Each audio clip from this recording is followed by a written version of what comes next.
I'm Jennifer Hayes, and last spring I learned that the strongest answer to family pressure isn't rage. It's a flawlessly executed property deal. Ever felt your relatives label you greedy for protecting what legitimately belongs to you? When they insist you surrender everything for the favored sibling who's never wanted for anything. That's precisely what happened when my family discovered I'd inherited my late grandmother's $820,000 estate in Portland. They didn't simply request I share it. They arrived with a real estate broker, threatening permanent estrangement unless I agreed to their demands. What they couldn't have known was that I'd finalized the sale 4 days prior to someone completely unexpected. The moment they realized who now stood in that doorway, my mother genuinely shrieked. Growing up as the eldest should have counted for something, shouldn't it? Perhaps in normal households. But in the Hayes family, I discovered early that birth sequence mattered less than who could manipulate their way into parental favor. That person was invariably my younger sister, Rachel. While I caught the metro to public school before dawn, my parents chauffeured Rachel to Wellington Prep, the exclusive academy costing more than typical yearly earnings. Jennifer's self-sufficient, Mother would declare. She doesn't require what Rachel requires. Translation: Jennifer doesn't merit what Rachel merits. I recall presenting Father my flawless report card at dinner. He examined it perhaps 3 seconds before inquiring, "Have you seen Rachel's theater performance? She earned the lead role." My academic excellence was anticipated. Rachel's every accomplishment became a phenomenon-deserving celebration. Dance instruction, piano coaches, international summer programs. Rachel received everything. When I requested joining the academic decathlon team, which demanded a $175 fee, Father claimed we needed fiscal restraint. That identical week, they purchased Rachel a $2,800 laptop for her artistic endeavors. But one individual recognized the truth. Grandmother Patricia. While my parents obsessed over Rachel's performances and exhibitions, Grandmother would slip quietly into my bedroom. "How's my remarkable girl?" she'd inquire, genuinely curious about my robotics projects and my weekend job at the bookstore. "Why do they prefer her, Grandmother?" I asked one evening at 17, after my parents skipped my National Merit Scholar ceremony to attend Rachel's dance competition. She embraced me tightly, her jasmine perfume surrounding me like protection. "They don't prefer her more, darling. They prefer themselves more. Rachel reflects their aspirations. You, my precious Jennifer, reflect their reality. Hard-working, sensible, unpretentious. That frightens them." I constructed my existence around those words. While Rachel drifted through university on parental funding, I juggled 3 positions to finance state college. While she discovered herself through 8 major changes, I graduated summa cum laude in finance. Tedious. Perhaps. Sensible. Undoubtedly. The day I earned my CFA certification, Grandmother was my sole celebrant. My parents were vacationing in Cancun celebrating Rachel's engagement to someone she'd dated 3 months. That engagement dissolved 5 months later, naturally. You'd assume after decades of being dismissed, I'd grow accustomed to it.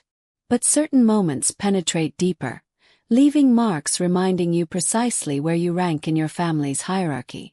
My 26th birthday landed on a Friday. I'd mentioned it casually multiple times, hoping for perhaps a simple dinner. That morning brought silence. No messages, no calls, nothing.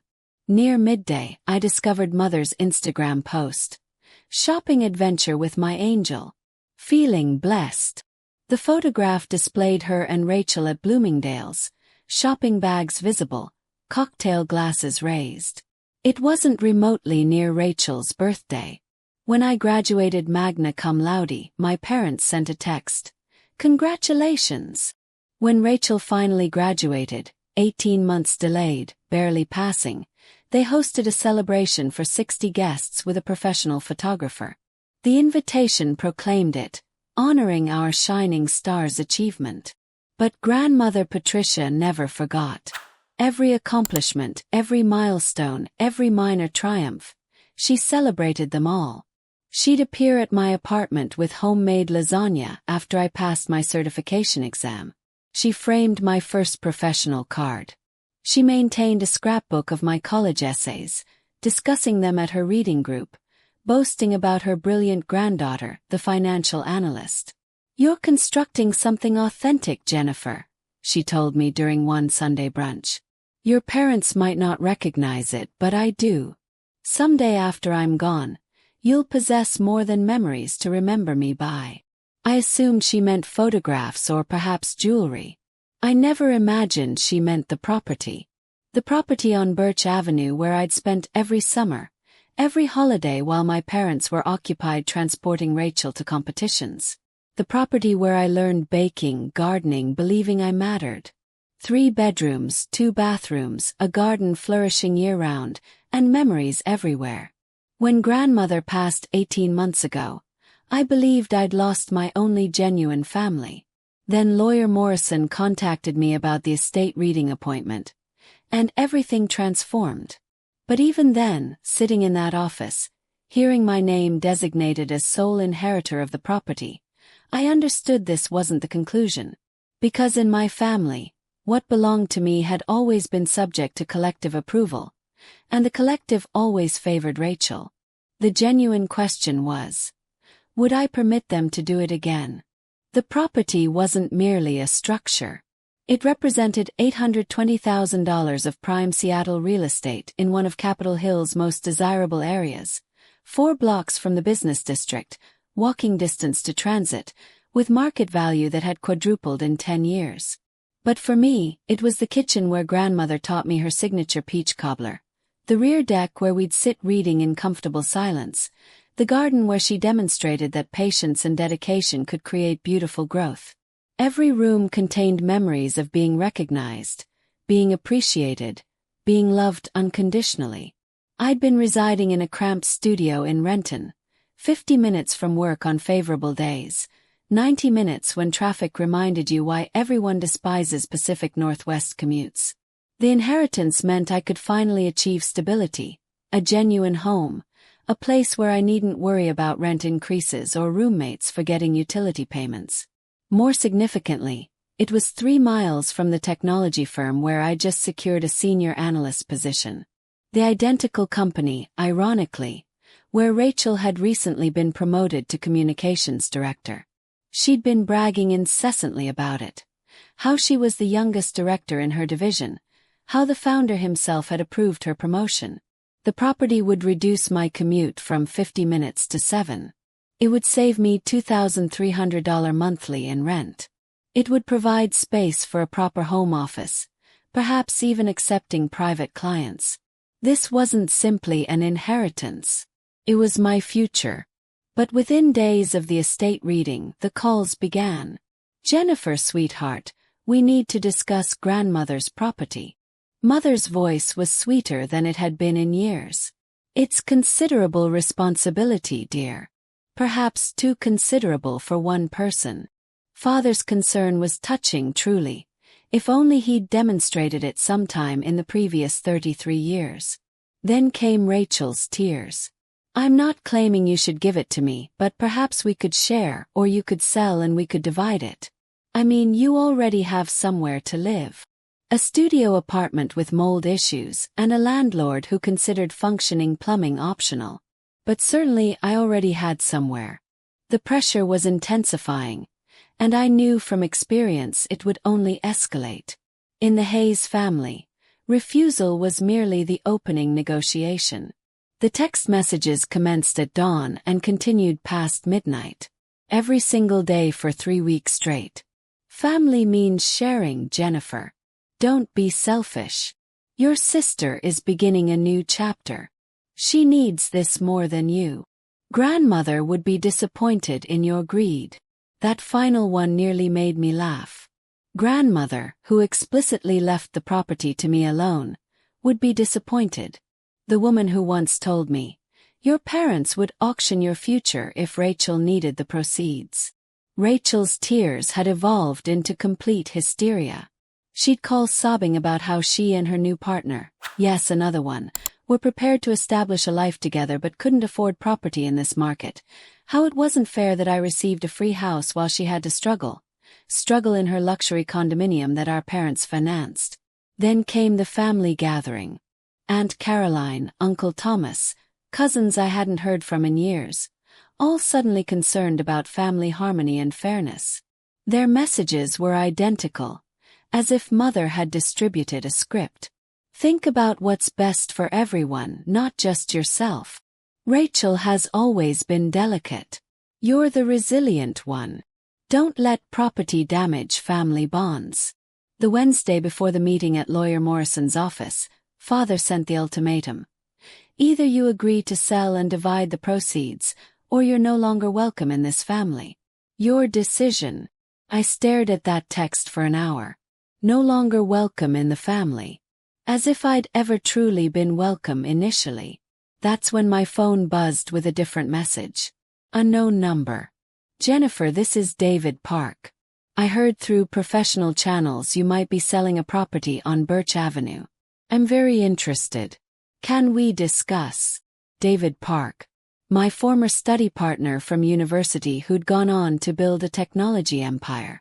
David Park, who was now founder of the very company where Rachel had just been promoted. The universe, it seemed, possessed a sense of irony. I looked at Father's ultimatum again, then at David's message. For the first time in 3 weeks I smiled. They wanted me to sell the property. Fine. But they never specified to whom. Hi David, I typed back. Yes, let's discuss. But it needs to be confidential for now. His response was immediate. Understood. Can meet tonight. And Jennifer, I remember how they treated you in college. This time you make the decisions. Lawyer Morrison's conference room felt cramped with my entire family present. Mother and Father sat opposite me like prosecutors. Rachel positioned between them, tissues already prepared. Even Aunt Caroline had appeared for moral support. The mahogany table reflected their determined expressions. They'd come prepared for battle. Before we begin, Father announced, not waiting for Lawyer Morrison to speak, we've brought our own real estate professional. He gestured to a woman in an aggressive burgundy blazer. Ms. Rodriguez has buyers ready, cash offers. That's premature, Lawyer Morrison said calmly, adjusting her glasses. Not at all, Mother interjected. We're here to settle this as a family. The estate was already settled, I said quietly. Estates can be contested, Father shot back. Undue influence, mental capacity. We've consulted attorneys. Rachel started crying on cue. I can't believe you're making us do this, Jennifer. After everything our parents have done for you. Everything. I wanted to laugh or perhaps cry. Instead, I kept my expression neutral, the way grandmother taught me during our chess games. Never reveal your next move, she'd said. Jennifer's being selfish, Mother announced to the room. One daughter hoarding property while the other struggles. I just want fairness, Rachel whimpered. Is that too much to ask? Ms. Rodriguez, the broker, slid papers across the table. If we list today, I can have it sold within a week. The market is excellent. Jennifer hasn't agreed to sell, Lawyer Morrison reminded them. She will. Father's voice carried that tone I knew too well.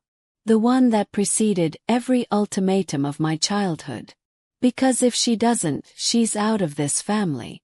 No holidays, no birthdays, no contact with future grandchildren. Nothing. The room went silent. Even Aunt Caroline looked uncomfortable. Mother reached over and squeezed Rachel's hand. Your sister needs this, Jennifer. Her new position requires her to entertain clients. She needs a proper house, not that condominium. The condominium you finance. Yes. That's temporary, Mother snapped. And none of your concern. Lawyer Morrison cleared her throat. Perhaps we should. We should get Jennifer to sign, Father interrupted. Today. Now. I looked at each of their faces, so confident, so certain they'd won. My phone vibrated in my pocket. A text from David. Contract signed. Ready when you are. Actually, I said, standing up, there's something you should know. Sit down, Jennifer. Father's command voice. The one that used to make me freeze as a child. I remained standing. I need to tell you something. The only thing you need to tell us is yes, Mother said. Yes, you'll sell. Yes, you'll share with your sister. Yes, you'll stop being difficult. Rachel dabbed her eyes. I've already told Brandon we might be house shopping soon. You're embarrassing me, Jennifer. Brandon. This month's soulmate. I wondered if he knew about Tyler from last month, or if that had been conveniently forgotten like all of Rachel's inconvenient truths. Your sister has worked so hard for her promotion, Aunt Caroline added. She deserves a house that reflects her new status. Unlike you, Father said, his voice dripping contempt.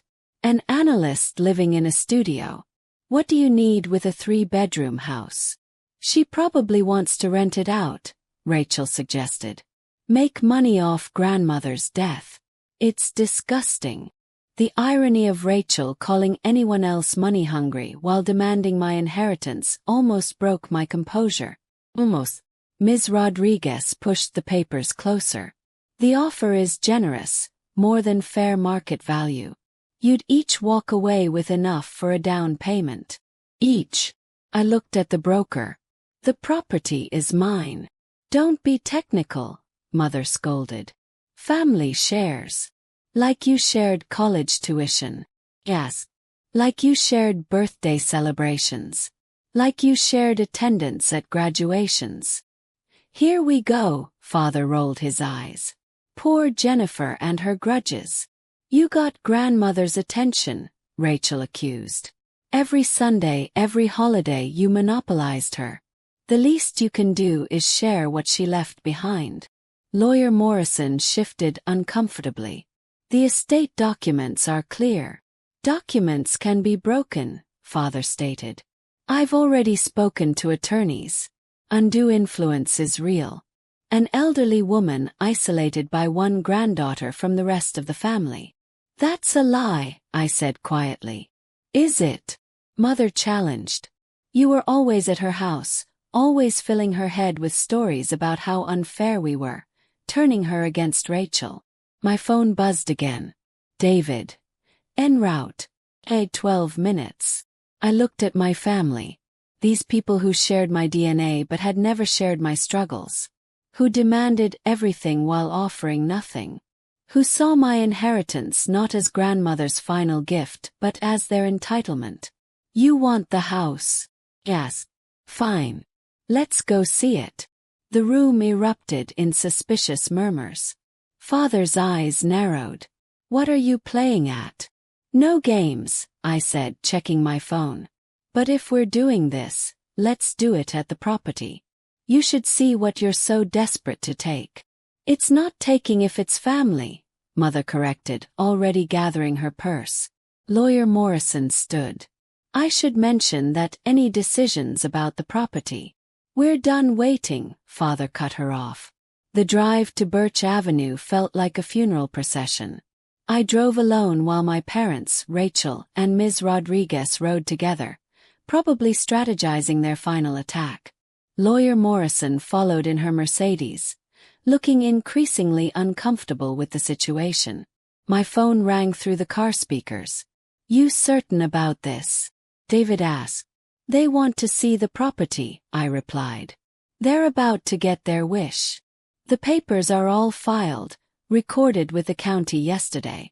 It's done, Jennifer. I know. I glanced in my rearview mirror at my family's car. How's the Porsche running? Parked in the driveway as we speak. See you in 8 minutes. As we turned onto Birch Avenue, I saw it. The familiar Victorian with its wraparound porch and garden that grandmother had loved so much. The garden I'd helped her plant. The porch where she taught me that family isn't about blood, It's about choice. And there, gleaming in the driveway like a beacon of karma, was a familiar silver Porsche Taycan. Rachel's gasp was audible even from my car. That's. I pulled up to the curb and got out, watching their faces as recognition dawned. Rachel had gone pale. Mother was squinting in confusion. Father was already red-faced, though he didn't understand why yet. "Whose car is that?" Mother demanded. Rachel's voice came out as a whisper. "That's my founder's car. David Park's car." "Your founder?" Father turned to her. "What would he be doing here?" I walked toward the front door with keys that no longer worked. "Why don't we find out?" "Actually, there's something you should know about the property," I said, pausing at the porch steps. "We know everything we need to know," Father said, pushing past me. "It's a family asset being hoarded by—" He stopped mid-sentence. David Park stood in the doorway, looking every inch the founder in his casual but expensive Saturday attire. The kind of effortless wealth that didn't need to announce itself but was impossible to ignore. "Mr. Park," Rachel's voice cracked. "What are you? Why are you?" "Ms. Hayes." David nodded to her professionally, then turned to me with a warm smile. "Jennifer, perfect timing." "Someone explain what's happening," Mother demanded, though her voice had lost its earlier confidence. Ms. Rodriguez, the broker, stepped forward with her hand extended. "Mr. Park, I'm Rebecca Rodriguez. I understand you're interested in—" "I'm not interested," David said smoothly. "I'm the owner." The silence that followed was beautiful, pure, shocked, disbelieving silence. Father found his voice first. "That's impossible. This house belongs to Jennifer." "Belonged," Lawyer Morrison corrected, finally speaking up. "Past tense. 4 days ago," I added quietly.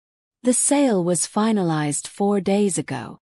Rachel's face cycled through emotions like a slot machine. Confusion, disbelief, anger, fear. "You sold it. You sold it to my boss." "Technically to his investment corporation," David clarified. "All perfectly legal. Lawyer Morrison can confirm." Morrison nodded. "I reviewed the documents myself. Clean sale, fair market value. Actually, above market value." "You can't do this," Mother shrieked. "We're your family. You had no right." "Actually, she had every right," David said, his tone still professional but with an edge. "It was her property, her decision." "But we had buyers," Ms. Rodriguez protested. "Cash offers." "Bit late for that," David observed. Father's face had turned an alarming shade of purple. "This is fraud, manipulation. You took advantage of her." David laughed. Actually laughed. "Mr. Hayes, I paid $870,000 for this property. $50,000 above asking. If anyone was taken advantage of, it was me. But I wanted this specific house in this specific location." "Why?" Rachel whispered, and I could see her career flashing before her eyes. David smiled. "We're opening a satellite office for the communications team. Your team, actually." The way Rachel swayed, I thought she might faint. "A satellite office." Rachel's voice was barely audible. "Here. The company's been looking to expand our presence in residential areas," David explained, still standing in the doorway like he belonged there, which legally he did. "Better work-life balance for our teams. This location is perfect." Father stepped forward aggressively. "You manipulated my daughter. This is illegal. We'll sue." "Which daughter?" David asked innocently. "Because Jennifer approached me with a clean offer. I paid above market value. Everything's documented." "You knew each other before," Mother accused. "This was planned." "We were study partners in college," I said calmly. "Is it illegal to sell property to someone you know? When it's done to spite your family?" "Yes," Father shouted. Lawyer Morrison cleared her throat. Actually, no. That's not illegal at all. 30 people had gathered on the sidewalk now. Neighbor's grandmother had known for decades, watching the Hayes family drama unfold like a live soap opera. Mrs. Chen from next door had her phone out. Mr. Anderson was openly grinning. "Jennifer, please," Rachel begged, tears streaming. "This is my career, my future." "Your career is fine," David assured her. "As long as you maintain professional standards." The threat was subtle but clear. Rachel caught it. Her tears stopped instantly. "You vindictive little..." Mother started toward me, but Lawyer Morrison stepped between us. "I'd be very careful, Mrs. Hayes. Assault charges won't help your situation." "What situation?"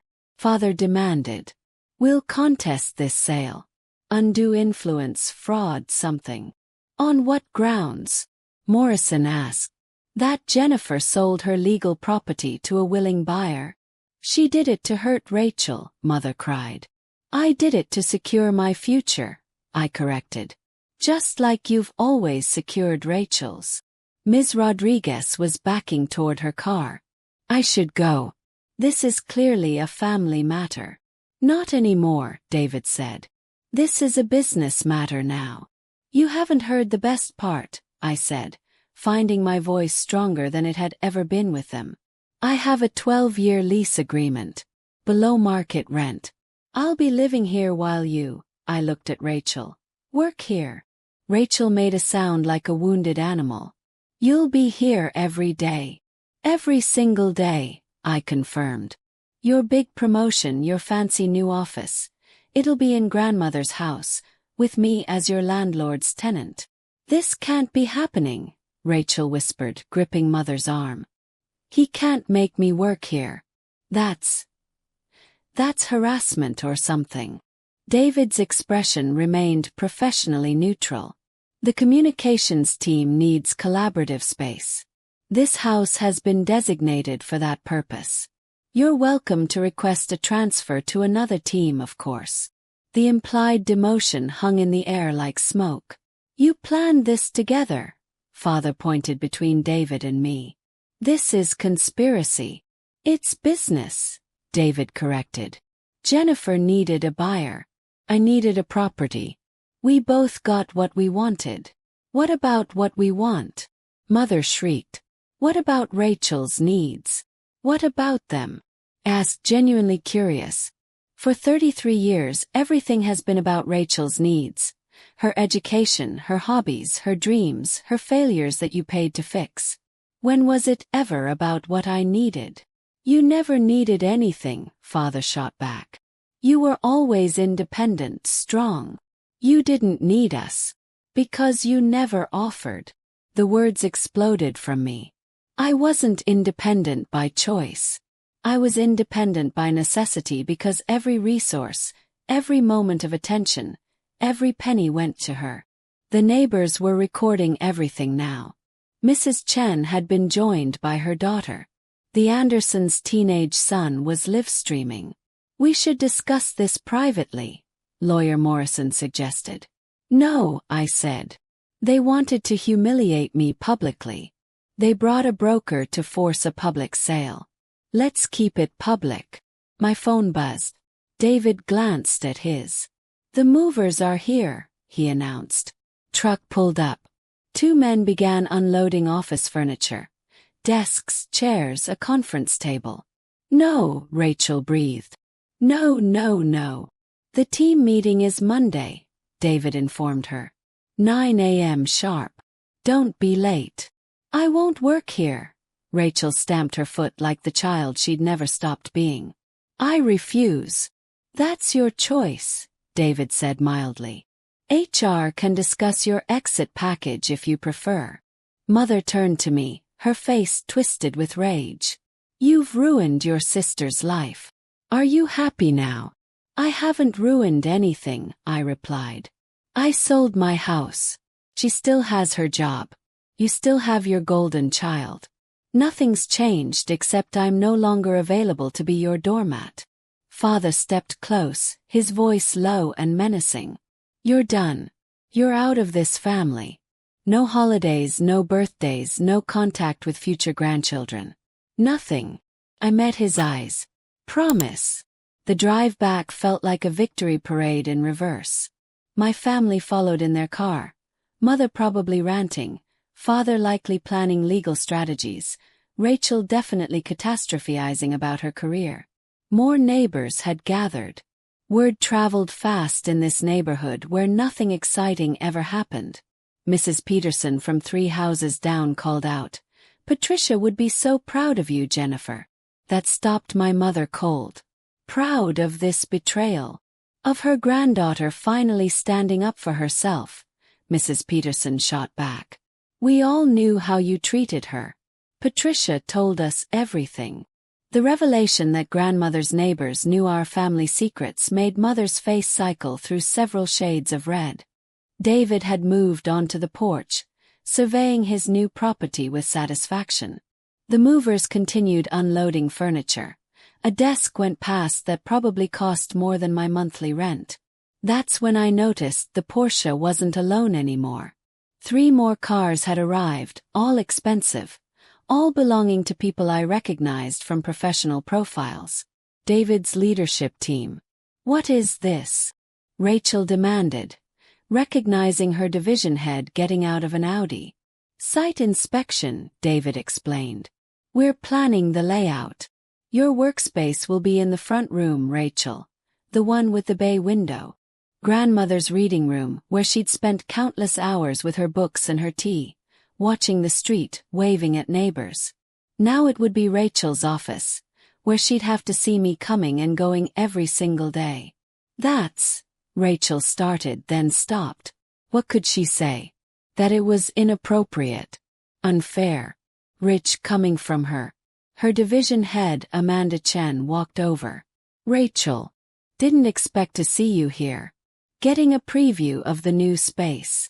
Rachel's mouth opened and closed like a fish. Yes, just looking." "Jennifer." Amanda noticed me, extending her hand. "David mentioned you're our residential tenant. How wonderful that you'll be staying in your grandmother's house. You know each other?" Mother asked suspiciously. "We met at the company holiday gathering," Amanda explained. "Jennifer did some consulting work for our finance division last year. Brilliant work on the tax optimization." Another secret revealed. I'd been consulting for David's company for months, building relationships, proving my worth in ways that had nothing to do with family connections. "You've been planning this," Father said, the full realization hitting him. "This whole thing, you've been planning to humiliate us." "No," I said simply. "I've been planning to survive you." David stepped forward, and the entire street seemed to hold its breath. Even the movers paused, sensing the tension. "Mr. and Mrs. Hayes," he began, his founder voice carrying across the yard. "Let me be crystal clear about what's happened here. 4 days ago, Jennifer Hayes sold me this property for $870,000. The sale is complete, filed with the county, and irreversible." "You took advantage," Father started. "I took advantage of a fair market opportunity," David cut him off.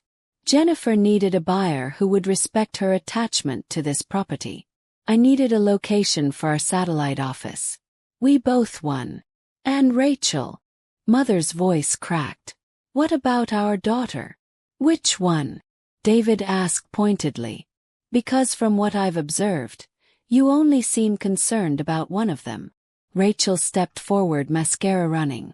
"Mr. Park, please. This is my family, my sister. Can't we work something out?" "We have," he said. "You'll report here Monday for team meetings. Jennifer will be residing upstairs per our lease agreement. You'll maintain professional boundaries.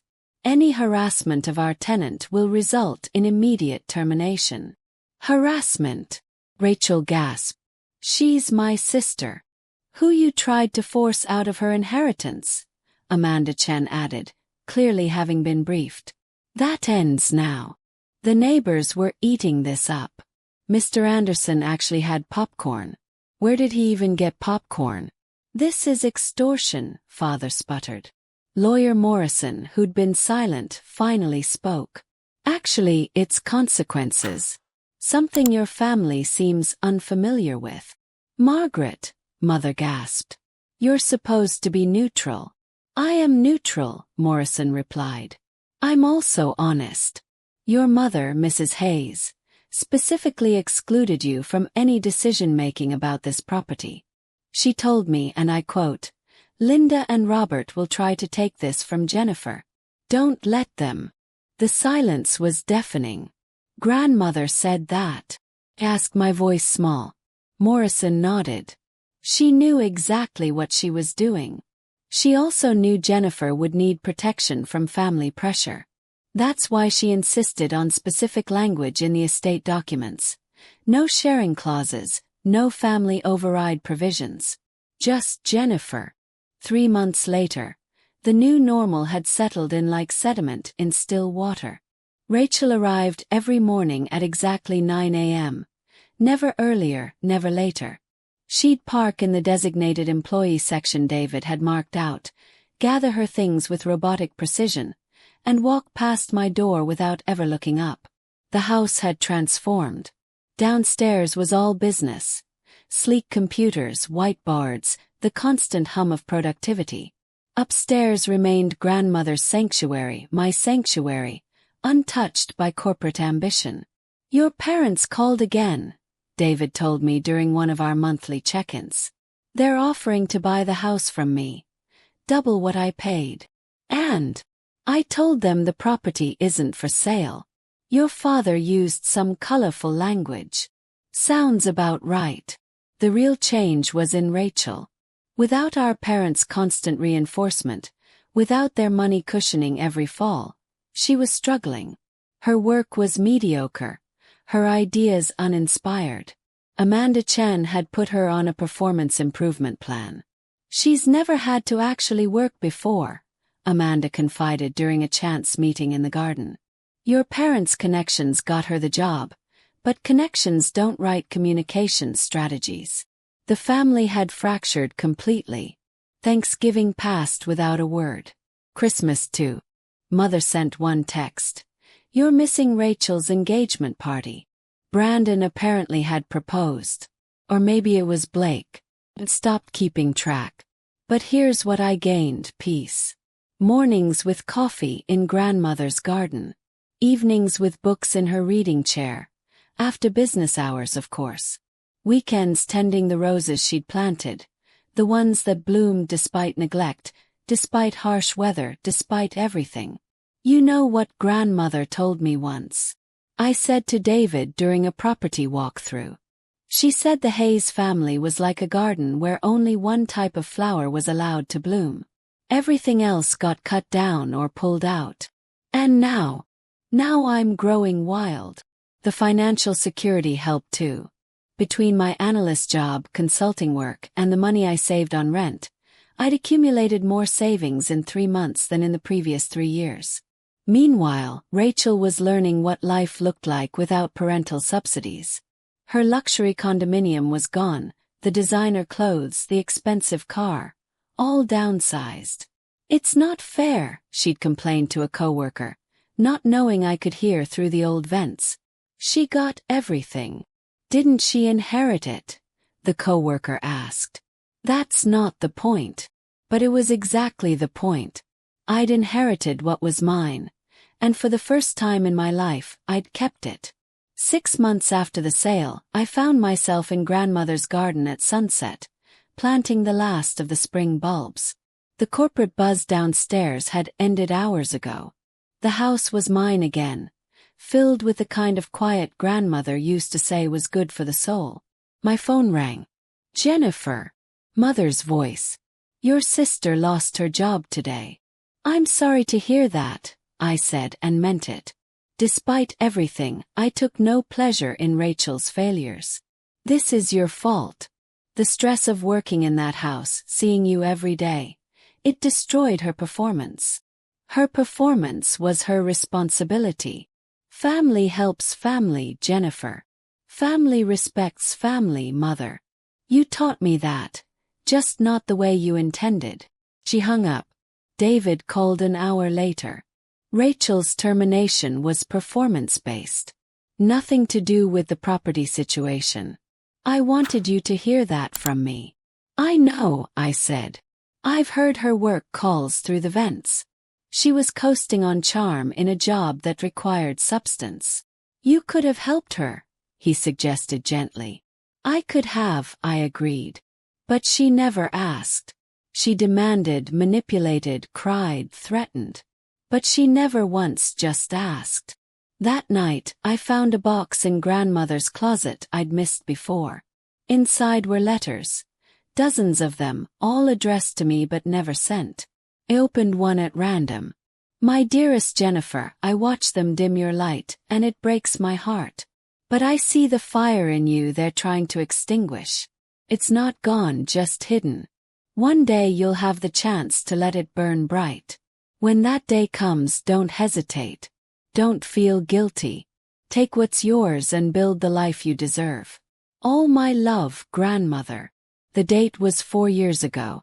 She'd been planning this even then. The house was quiet now, without the daily office chaos. David had moved the communications team to a proper commercial space after Rachel's departure. He'd only needed the house for 6 months to make his point, but my lease remained ironclad. 12 years of security at a rate that would let me save, invest, build. You won, Rachel had texted me that morning. Happy. I'm free, I'd responded. There's a difference. The garden bloomed around me as spring arrived in full force. Every plant grandmother had loved, every flower she'd tended, came back stronger than ever. The neighbors stopped by regularly now, sharing stories of grandmother I'd never heard, treating me like I belonged here. 'Cause I did. Your parents are selling their house, Mrs. Chen mentioned over tea. Moving to Arizona. Said something about starting fresh where no one knows their business. Running away.